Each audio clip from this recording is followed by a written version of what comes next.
এই যে ভাই আমরা সফলতা সফলতা করি, আসলে সফলতাটা কি সেটা কি আপনি জানেন এবং বুঝেন?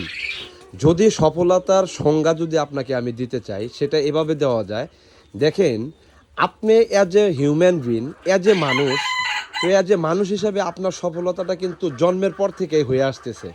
আপনি হয়তো সফলতাটাকে ওভাবে ইউটিলাইজ করতে পারতেছেন না, যার কারণে আপনি মনে করতেছেন যে হয়তো অনেক টাকা পয়সা অর্থ করি ধন সম্পদ হইলেই বোধহয় যে আমার এটা সফলতা। না ভাই, সফলতা ওইটা না। সফলতা হইতেছে এইটা, যেই কর্মই করেন না কেন দিন শেষে সেই কর্ম থেকে আপনি যদি কোনো ইনকাম সোর্স বের করতে পারেন, তাহলে ওটাকেই সফলতা বলা হয়।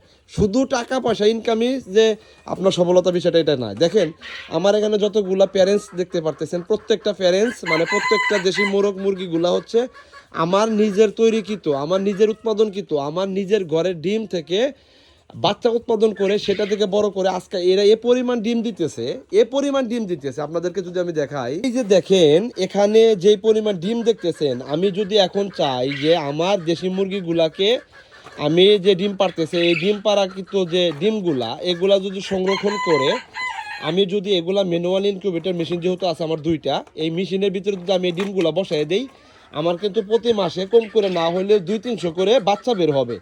আমি শুধুমাত্র জায়গা স্বল্পতার কারণে কিন্তু এই ডিমগুলা মেশিনে বসাই দিছি না এবং ডিমগুলা বিক্রি করতেছি।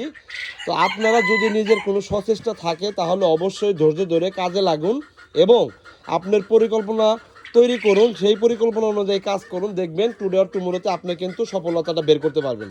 এখানে কিন্তু কাকতালীয় কোনো বিষয় আপনাদের সামনে দেখাইতেছি না। এগুলা যে কতটুকু আমার কাছে আত্মতৃপ্তিময়, কতটুকু আমার কাছে প্রাউড ফিলের একটা বিষয়, সেইটা যারা আমরা এইরকম ফার্মিং সেক্টরে কাজ করতেছি তারা কিন্তু এই বিষয়টা খুব ভালো বুঝি। তো ভিডিওটা এখানে শেষ করলাম, হ্যাঁ।